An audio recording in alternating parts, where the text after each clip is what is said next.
السلام عليكم. في فيديو النهارده هنجرب حاجه جديده، هنعمل ميكس لذيذ كده ما بين الفخار وعجينه الفوم. الناس القديمه اللي متابعاني ومتابعه سلسله الفخار والرسم عليه هيعرفوا ان احنا عملنا اكتر من فيديو ورسمنا على الفخار بس بالوان الاكريليك. النهارده هنرسم بس رسم النهارده سهل جدا وممكن اي حد يعمله زي ما انتم ما شايفين كده، ولاني كان نفسي اجرب عجينه الفوم دي من زمان، بس بصراحة ما كنتش متخيلة ان هي هتطلع لي نتيجة حلوة او تطلع نتيجة شكلها قيم. اما بالنسبة للقطعتين دول فاحنا اشتريناهم سوا في الفيديو اللي فات، وانا كنت مركزة جدا ان انا اجيبهم فخار ما يكونش مرسوم عليهم باي مواد لامعة زي الجليس علشان اعرف ان انا اشتغل عليهم. طبعا انا اخر ما نستخدم عجينة الفوم دي، بس يعني قلت نستخدمها بطريقة مختلفة شوية. انا من اكتر الناس اللي بحب الباك جراوند بتاعتي تكون اوف وايت او بيج شويه، فالمره دي حبيت ان انا اغير واخليها رصاصي فاتح. هو اللون طالع ابيض قوي ولكن هو يعني في الحقيقه رصاصي فاتح. وطبعا مش هشارككم لحظه التلوين، انا قلت بس احط لكم فيديو قصير كده وانا بلون علشان تعرفوا الخطوات بالظبط، لان انا عملت معاكم تقريبا 4 فيديوهات عن الفخار وعن الرسم عليهم، فارجعوا شوفوهم مره تانية، عامله حاجات برضو مختلفه. اهتميت جدا بالنتيجة النهائية للتلوين، وكمان اهتميت ان انا اغطي الفوهة كلها، لان بعد ما استخدم عجينة الفوم انا مش هقدر استخدم الالوان مرة تانية، لان هي ممكن تأثر على العجينة او تتحط عليها او الشكل في الاخر ما يبقاش حلو. الخطوة دي لازم تعيدوا عليها اكتر من مرة وتتأكدوا ان انتوا نهيتوها بشكل كويس جدا. وده الشكل النهائي بعد ما خلصت. انا مرضتش احط ورنيش، كان ممكن احط ورنيش قبل ما اجي استخدم العجينه، ولكن قلت هخلي الورنيش في الاخر لان ممكن احطه على عجينه الفوم فيديني لمعه. فهقول لكم انا عملت ايه في الاخر. دي اول مره زي ما قلت لكم ان انا استخدم فيها عجينه الفوم، عشان كده جبت منها قطعتين، لان انا لسه مش عارفه انا هستخدم انهي الوان بالظبط، وكمان مش عارفه اذا كانت هتكفي معايا ولا لا اصلا. هرسم ايه انا ما كنتش محدده بالظبط انا هرسم ايه، بس كل اللي انا كنت عارفاه ان انا عايزه حاجه مبهجه جدا، مش عايزه حاجه فينتج، لان انا حابه تبقى حاجه كده على الترابيزه بتاعتي تديني كده باك جراوند والوان حلوه لو انا هصور اي حاجه. فاخدت من الكيسين درجات البينك والاصفر والاخضر وكمان الموف، وبعدت خالص عن اي درجات غامقه. لما جربت العجينه دي بصراحه حلوه قوي، ساتسفايد جدا، كنت عايزه العب بيها كده على طول، مش عايزه اسيبها من ايدي. في حاجات كده بتقعدوا تضغطوا عليها بايديكوا علشان تهدي الاعصاب، فانا حاسه ان العجينه دي شبه السلايم جدا، ولكن عيبها بقى ان هي بتنشف بالهواء بسرعه جدا. يعني هي حتى لما بتنشف مش بتبقى جامده، هي لما بتنشف بتكون شبه الفوم بس ناشف شويه.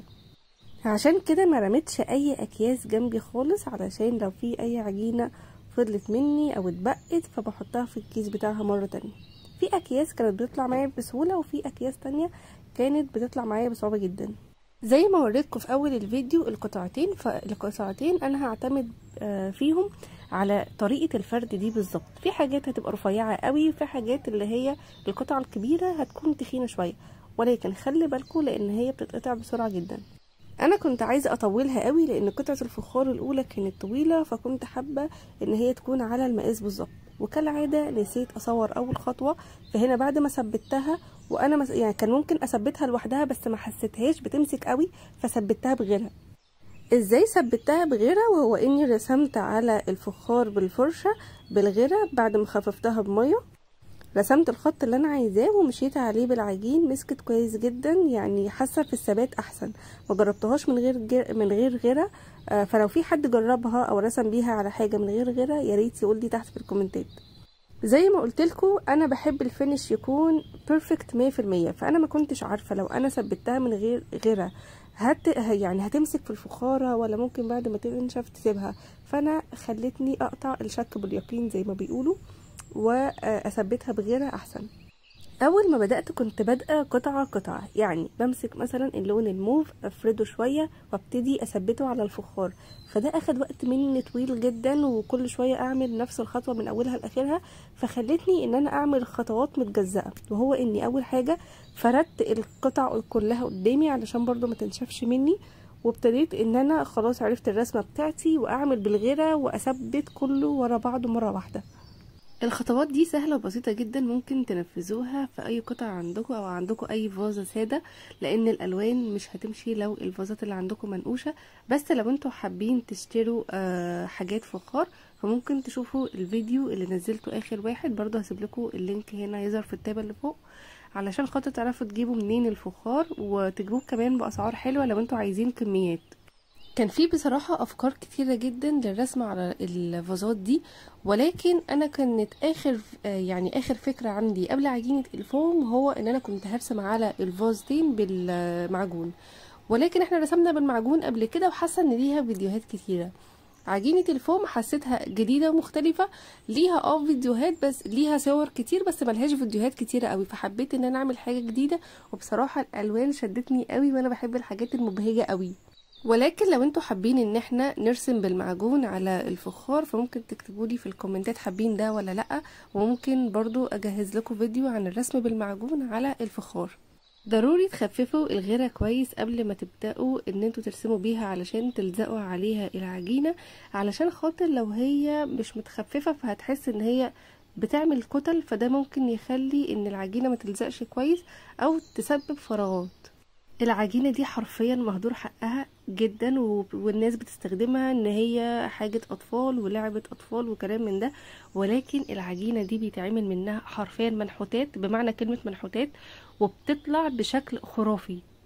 فما تستهونوش ان هي مرسوم عليها اطفال او حاجات لعب للاطفال وكده، لان حرفيا لو انتوا في دماغكم مجسمات انتوا حابين تعملوها، العجينة دي حلوة جدا وممكن تعملوا منها مجسمات كتيرة. مش عارفة، ممكن اجرب معاكم مرة تانية ان احنا نعمل منها مجسمات زي ما جربت في الاير دراي كلي في فيديو برضو قبل كده، ممكن تشوفوه. فمش عارفة ممكن نجرب ده مع بعض ولا لا، فلو انتوا برضو حابين اكتبولي تحت في الكومنتات، ولو في افكار جديدة حابين ان احنا ننفذها سوا ابعتولي على الانستجرام. طيب حاجة برضو انا نسيت اقولها، لما انا جيت ادهن الفازتين انا استخدمت دهانات الحوائط عادي، استخدمت نوع GLC، ولكن انتوا لو حابين يكون فيه لمعة بسيطة ممكن تستخدموا الالوان الاكريليك. تمام كده. طيب انا ليه استخدمت GLC؟ علشان انا ما كنتش عارفة العجينة فعلا هتلزق على اي سطح لامع ولا لا، وبرضو انا ما اعتقدش لو السطح لامع قوي فما اعتقدش ان هي هتلزق عليه، هتفك ببساطة. فانتوا برضو ممكن تجربوا في حتة بسيطة، وممكن تشوفوا انتوا ممكن تعملوا فعلا حاجة لمعة او باك جراوند لمعة ولا لا. وده شكلها بعد ما خلصت، وهنبدأ في القطعة التانية.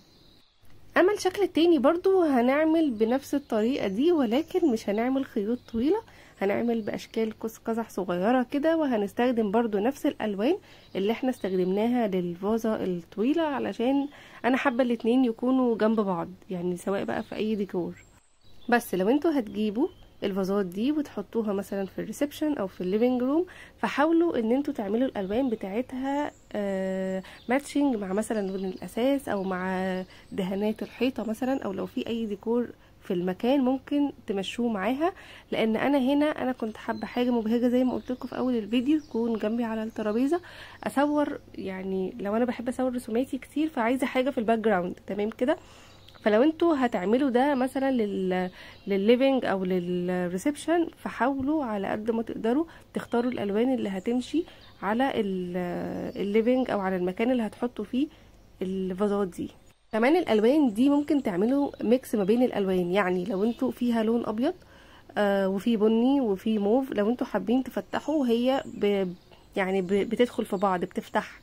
يعني في عجينه، يعني الصلصال لما بتيجوا تستخدموه الالوان مش بتفتحي منها قوي، بتحس ان اللون طلع بهت، انما العجينه دي بالذات لما بتيجوا تستخدموها، لو انتوا استخدمتوا الابيض مثلا مع البني هتطلع لكم بيج، فانتوا حاولوا تجربوا كده، هتلاقوا فعلا الالوان بتعمل ميكسد مع بعض، بتبقى بصراحه تحفه جدا. في اخر الفيديو او مش في اخر الفيديو، لو هتلاحظوا فيه عجينه بعيده برضو كده، العجينه اللي كانت بتتبقى انا كنت بعمل لها كذا ميكس، يعني مثلا الموف مع الاخضر، بس انا مش عايزاهم يدوني مثلا لون تالت، لا انا عايزه نفس اللونين، فكنت بعجنهم مع بعض بسيط كده علشان اللونين ما يسحوش في بعض، عشان انا عايزه تدريجه الالوان اللي بتطلع في الاخر دي.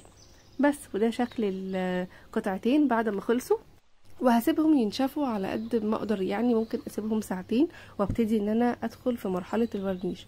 وانا في مرحله الورنيش هستخدم ورنيش مائي تمام. انا هنا القطع مش هحط فيها اي ميه ومش هحط فيها اي حاجه، فهستخدم ورنيش مائي عادي برضو من عند الموان او محل دهانات الحوائط. وورنشت بس القطع اللي فيها الدهان، ما حطيتهاش على العجينه، لان انا لما جيت جربت حطيتها على العجينه ما ادتليش لمعه خالص، فقلت لا ملهاش لازمه يعني، وهحط على المكان اللي انا دهنه فيه الفازه. وده الشكل النهائي بعد ما اتورنشت. اكتبوا لي برضو رأيكم تحت في الكومنتات، واقترحوا عليا افكار تانية. وبس كده. وميرسي جدا لاي حد بيجرب اي حاجة وبيدخل يبعت لي النتيجة على الانستجرام. انتوا كمان ممكن تبعتولي النتائج هناك، ولو حبيت تستفسروا عن اي حاجة او لو في اي مشكلة واجهتكم ابعتولي برضو على الانستجرام. وبس، بشوفكم في فيديو جديد ان شاء الله. سلام.